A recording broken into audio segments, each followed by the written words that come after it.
को पुनर्जीवित करने वाले दादा को भी मेरा नमन। साथियों,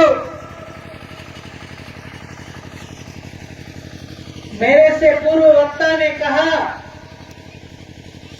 काफी सारी बातें आपको बताया कि किस टाइप से बाहर के लोगों के द्वारा हमारे ऊपर चाल चली जा रही है। हम आदिम जाति आदिवासी लोग भारत भूमि के मूल बीज, मूल वतनी, मूल नेटिव, मूल नाना राज बीज है। बावजूद ये जो केंद्र और राज्य के नाम से चालक सरकारें और गैर आदिवासी, बाहरी, immigrant, refugee relief granted, RBI के लोग, बेरर लोग किस तरह से हमारे ऊपर अत्याचार कर रहे हैं, वो सारी चीजें पूर्व वक्ता ने आपको बताया।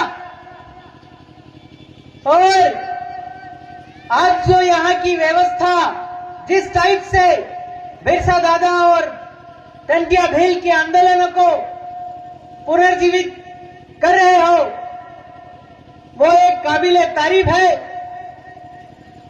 साथियों, हमारे जो बड़वानी क्षेत्र है और मध्य प्रदेश क्षेत्र के अंदर जो 5th शेड्यूल इलाका है, इस 5th शेड्यूल इलाके के अंदर जहां तक हमने जानकारी जुटाया और पता किया कि कोई एग्जीक्यूटिव पावर का एक्सटेंशन इन लोगों ने किया है या नहीं किया, तो बिल्कुल भी विधि के अनुरूप इन लोगों ने एग्जीक्यूटिव पावर अर्थात कार्यपालिक शक्ति का विस्तार नहीं किया है। अगर एग्जीक्यूटिव पावर और कार्यपालिक शक्ति का विस्तार मध्य प्रदेश के अंदर शेड्यूल एरिया या अनुसूचित क्षेत्र में नहीं हुआ है, तो किस प्रकार से ये हमारे क्षेत्र में जमीन का अधिग्रहण कर रहे हैं और किस तरह से हमारे क्षेत्र को संचालित कर रहे हैं। इस विषय के खिलाफ हम लोगों को आवाज उठानी चाहिए और उठाते हैं। कई साथी लोग आज तक बहुत सारे कलेक्टरों से इस विषय में आरटीआई के माध्यम से या डायरेक्ट वाद विवाद के माध्यम से पूछते हैं कि शेड्यूल एरिया में किसी प्रकार का एग्जीक्यूटिव पावर 5वीं अनुसूची पैरा 2 के तहत एक्सटेंशन हुआ है या नहीं हुआ, तो या तो कलेक्टर यह कहता है कि हमको इस बारे में जानकारी नहीं है, या गैजेट नोटिफिकेशन मांगने पर यह कहता है कि यह जानकारी आपको उपलब्ध नहीं कराई जा सकती। तो क्या हम इस भारत भूमि के नहीं है जो हमको इस प्रकार की जानकारी नहीं देते ये लोग? इस क्षेत्र में जो शरणार्थी परिवार है, आपका संविधान का फंडामेंटल राइट आर्टिकल 19 के जो आपका सब क्लोज 1 है, उसकी यह कहता है कि आपका सभी नागरिकों को बोलने की आजादी है, आपका निवास करने की आजादी है, संगठन संगम बनाने की आजादी है, निवास करने व्यापार करने की आजादी है। पर वही अनुच्छेद 19 फंडामेंटल राइट्स आपका 2, 3, 4, 5 ये कहता है कि एक की कौन सी भी बात आपका एग्जिस्टिंग लॉ है, जो विद्यमान विधि है, वहां पर लागू नहीं पड़ता या वह उसके प्रवर्तन पर प्रभाव नहीं डालता है। तो जो गैर लोग है, शरणार्थी है, इमिग्रेंट है या कोई सरकार है, उसको बोलने तक का वाक्य स्वतंत्रता का अधिकार भी हमारे एग्जिस्टिंग एरिया में नहीं है। एग्जिस्टिंग क्षेत्र या एग्जिस्टिंग लॉ का मतलब है before the commitment of the constitution, यानी कि संविधान के लागू होने के पहले की विधियां, जो कि आपका 1935 गवर्नमेंट ऑफ इंडिया एक्ट का सेक्शन 91 एंड 92 है, जिसका नाम partially excluded area and excluded है। एक्चुअल में 5th schedule and 6th schedule का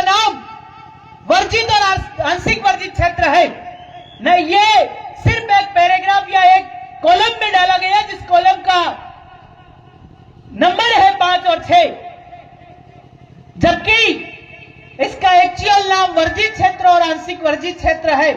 वर्जित का मतलब यहाँ पे कौन कौन वर्जित है और कौन कौन वर्जित नहीं है। तो ये चीजें, इन बातों को गहरा अध्ययन करके हम लोगों को, ये जो प्रशासनिक अधिकारी है, बेरर है, इन लोगों से इस बात पे हमें वाद विवाद करना चाहिए और बताना चाहिए कि आप शेड्यूल एरिया के अंदर और 1935 जो आपका गवर्नमेंट ऑफ इंडिया एक्ट है, वो जो 92 का एरिया है, वो पूरा भारत भूमि है। पूरा भारत भूमि अगर पार्सली एक्सक्लूडेड एरिया है तो पूरा भारत भूमि फिफ्थ शेड्यूल एरिया है। और कोई भी सेंट्रल गवर्नमेंट का या स्टेट गवर्नमेंट का कोई भी कानून आपका डायरेक्टली अप्लाई हमारे क्षेत्र में नहीं होता है, तो ये आपका, इन लोगों को वीटो पावर दे कौन रहा है? इन लोगों को अधिकार कौन दे रहा है? इन लोग, हमको अधिकार का अधिकारी कौन, कि जो इन अधिकारियों को अधिकार दे रहा है कि आदिम जाति आदिवासी पर डंडा चलाने का, उसको अपने क्षेत्र से विस्थापित करने का। जैसे पूर्व वक्ता ने बताया कि बड़वानी के अंदर 200 गांव का विस्थापन हुआ। हमारे राजस्थान के इलाके में अभी एक न्यूक्लियर पावर प्लांट आया। उस पावर प्लांट में लगभग आपके 20 गांव गए और उसका जो रेडिएशन का इलाका है वो आपका 50 किलोमीटर डायमीटर में है। यानी कि अगर पावर प्लांट को सेंटर माने तो 50 किलोमीटर डायमीटर में इतना असरकारक होगा कि दिन में अगर कोई बिगाड़ी हुई सब्जी भी खा जाए तो वो गर्मी से तड़प कर मर जाएगा। तो ये जो पावर प्लांट लग रहा है, अभी महेश्वर में भी इसका प्रस्ताव हुआ है, जमीन अधिग्रहण की प्रोसेस जारी है। आपका पावर प्लांट इलाका है राजस्थान का, वहां तो कुछ राजनेता भी है जो एक स्वतंत्र विचार रखते हैं, बावजूद इसके आदिम जाति आदिवासियों को मारा जा रहा है। तो ये बात समझ में आती है कि हमें लड़ाई लड़ने के लिए समाज के अंतिम व्यक्ति को भी खड़ा होना पड़ेगा।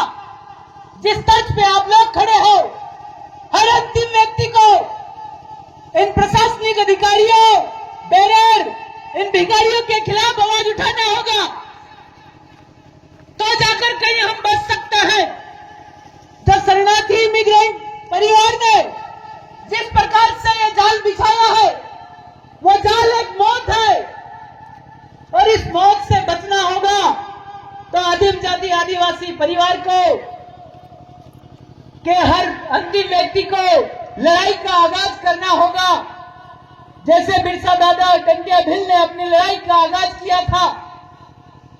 इस लड़ाई में हम लोग सब मिलकर आपके साथ हैं और ऐसी उम्मीद करते हैं कि अगर हमारी रतलाम और राजस्थान में या झाबुआ अलीराजपुर या मंदसौर नीमच में अगर कोई जमीन जाती है तो हमारी लड़ाई में आप भी सहयोग करोगे। और अगर आपके एरिया में, आपके क्षेत्र में अगर कोई ऐसा विषय उठता है तो हम भी आपके साथ कंधे से कंधा मिलाकर खड़े और आएंगे इस आदिम जाति आदिवासियों को बचाने के लिए। इस रणभूमि में शहीद होना पड़े तो पहली साल तक हम देंगे, ऐसा हम आपको विश्वास दिलाते हैं। साथियों, यह बार बार जो बैरर शब्द का उपयोग कर रहा हूं, यह बैरर एक्ट है, BERAR। बैरर का मतलब होता है आपका बेगर से लिया हुआ शब्द है, भिखारी। यह बैरर एक्ट 1941 में बना। इसी के तहत सारा जो देश का लैंड रेवेन्यू रूल में संशोधन इन लोगों ने किया और जितने भी जो अधिकारी है वो बैरर एक्ट के अंतर्गत ही ये संचालित होते हैं। इसीलिए ये लोग बैरर है। इनके खिलाफ हम सब मिलकर के संवैधानिक वाद विवाद करना होगा। और जो आपके एरिया में साहूकारी हो, कोई बैंक फाइनेंस वाला हो, बैंक वाला हो, कोई कर्जे से परेशान हो, तो डरना बिल्कुल नहीं है, क्योंकि आपके क्षेत्र में साहूकारी का किसी भी प्रकार का कोई भी गैजेट नोटिफिकेशन जारी नहीं हुआ है। अगर हुआ है तो आरटीआई लगा करके आप पता कर सकते हैं कि अनुसूचित क्षेत्र में या शेड्यूल एरिया में किसी प्रकार का साहूकारी अधिनियम का विस्तार या बैंक आरबीआई का गैजेट नोटिफिकेशन जारी हुआ है या नहीं हुआ है। उसी तर्ज पर आपका फॉरेस्ट डिपार्टमेंट, वन विभाग, जब हम वन विभाग से पूछते हैं कि शेड्यूल एरिया में तुम्हारा विस्तार किस तर्ज पे हुआ, तो वो पता नहीं कौन सा है कि बड़े बड़े कानून दिखाते जिसमें शेड्यूल एरिया लिखा ही नहीं है। मतलब कि यह है कि शेड्यूल एरिया में वन विभाग का इन लोगों ने विस्तार किया, इसका गैजेट नोटिफिकेशन तक आज तक जारी नहीं किया। ये लोग दिखाते हैं कि राज हम कागज तरीके से कर रहे हैं, पर एक भी कागज दस्तावेज तरीके से कार्य नहीं कर रहे हैं। यह बात भी हम लोगों को ही पूछना पड़ेगा कि आपका शेड्यूल एरिया के अंदर किसी प्रकार का फॉरेस्ट डिपार्टमेंट या फॉरेस्ट का विस्तार कब हुआ, उसका राजपत्र कहां है, तो इनके पास जवाब नहीं है। ये ऐसे ऐसे अधिनियम बना करके आपका कहीं अगर लकड़ी लेते हुए कोई आदिवासी जंगल में मिल जाए तो गोली मार दो, ऐसे कानून बनाते रहते हैं, पर शेड्यूल एरिया का इसमें जिक्र तक नहीं करते। वैसे ही आप संवैधानिक तौर पे आर्टिकल 52-53 को देखते हो तो उसमें भी 3 ग के अंदर ये लिखा है कि जहां विद्यमान विधि अधिरोपित करती है वहां पर राष्ट्रपति जी भी प्रवर्तन पर प्रभाव नहीं डालेंगे, ऐसा उसमें लिखित है। और वही बात आपका 124 कहता है कि आपका भारत भूमि का एक न्यायाधीश होगा और न्यायाधीश को राष्ट्रपति अपने हस्ताक्षर से नियुक्त करेंगे। पर जो राष्ट्रपति आपका एक जजमेंट आया है एमासिक Ahmed versus state of Jharkhand, उसमें कहा कि राष्ट्रपति एक बार कलम चला देते हैं कि यह शेड्यूल एरिया है, इसके बाद वो खुद उसको संशोधित नहीं कर सकते हैं। तो वही बात उसमें लिखा Pallakashi Vishwanathan versus state of Andhra Pradesh में कि the judicial magistrate are not punish to the schedule area, कि आपके शेड्यूल एरिया के अंदर जो जुडिशियल जज है वो भी आपका दंड नहीं दे सकते। एक ऐसा ऑर्डर भी आपका रतन सिंह वाला पास हुआ है, उसमें लिखा है कि CrPC shall not apply to the schedule area, यानी कि सीआरपीसी का विस्तार भी अनुसूचित क्षेत्र में नहीं हुआ है। वही आपका तो ये जो दोनों कि आपका एग्जीक्यूटिव पावर का जो हेड है वो राष्ट्रपति है और आपका न्याय प्रणाली का हेड है वो आपका जज है, तो ये दोनों एग्जिस्टिंग एरिया पे या एग्जिस्टिंग लॉ पर उसके प्रवर्तन पर प्रभाव नहीं डालते हैं। तो हमें इस विषय पर भी चर्चा या इस विषय पर भी सवाल खड़े करने हैं। और ये जो लोग हैं बारंबार ये बेरल लोग ये कहते हैं कि आपके जो before the commitment of the constitution के जो लॉ है वो आपका आर्टिकल 395 के तहत रिपील हो गया है, तो उसका भी जवाब है कि अभी एक लेटेस्ट जजमेंट आया आपका नागालैंड में, उसमें ये कहा कि 395 के तहत इंडियन इंडिपेंडेंस एक्ट 1947 खत्म हो जाता है, पर 372 एक्ट वापस इसको सुरक्षित कर लेता है। अर्थात कोई भी पुराना कानून रिपील नहीं हुआ है, अर्थात एग्जिस्टिंग लॉ वो आज भी लागू है। इसकी परिभाषा आर्टिकल 366(10) में दी हुआ है, उसका भी अध्ययन हम लोगों को मिशन के साथ ही साथ करते रहना चाहिए। दूसरा चीज कि आपका कि ये भारत भूमि में जो सरकारी जमीन दिखाया यह है किसका, आप कलेक्टर से डायरेक्ट पूछ सकते हो कि ये भारत भूमि में सरकारी लैंड जो दिखाया यह है किसका, इसका ऑनर कौन? तो आपका 1978 में एक जजमेंट आया जिसमें पुलिस के और आदिवासियों के बीच में वाद विवाद में आया। उसमें लिखा है कि आदिवासी are the real owner of soil of India, मतलब भारत भूमि का ऑनर जो है वो आदिम जाति आदिवासी है। And non Adivasi have no rights to occupy the land the soil of India, मतलब कि गैर आदिवासी को जमीन का एक टुकड़ा भी उठाने का अधिकार नहीं है। तो क्या आपका डायरेक्ट क्वेश्चन या आरटीआई के थ्रू ये क्वेश्चन करोगे या ये सवाल करोगे कि ये जो भारत भूमि में जो गवर्नमेंट लैंड है वो किसका? तो या तो वो ये कहेगा कि मुझे मालूम नहीं है, या ये कहेगा कि राज्य सरकार और केंद्र सरकार का। तो राज्य सरकार या केंद्र सरकार की कोई सरकारी जमीन है, ऐसा कोई दस्तावेज है क्या? अगर ऐसा दस्तावेज है तो मांगिए। ये देश का ये जो बेरोरों का बंधारण है वो रेवेन्यू है, और रेवेन्यू के ऊपर लिखा है भारत राजस्व रेवेन्यू इंडिया। उसमें कांग्रेस बीजेपी बाप बीजेपी नहीं लिखा, या उसमें केंद्र राज्य नगरपालिका पंचायत भी नहीं लिखा।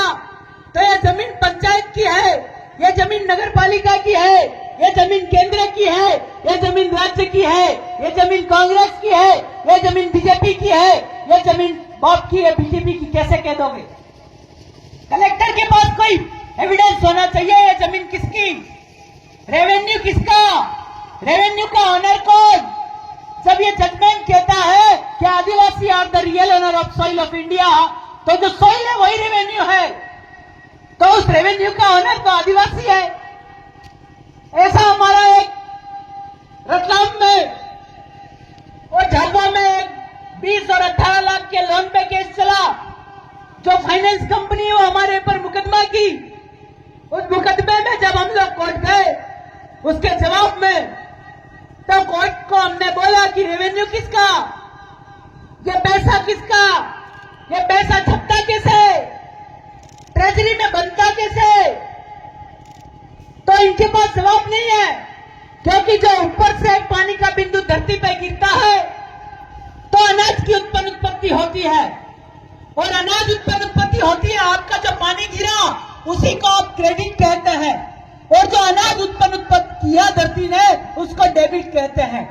वही अनाज खा करके हमारे शरीर का भंडारण चलता है, हमारा देह चलता है, तो करंट आता है। उस करंट से माता और पिता का व्यवहार चलता है, तो धरती पे नया जीव या इंसान अवतार आता है। तो वो एक डेबिट, वो क्रेडिट और ये डेबिट है।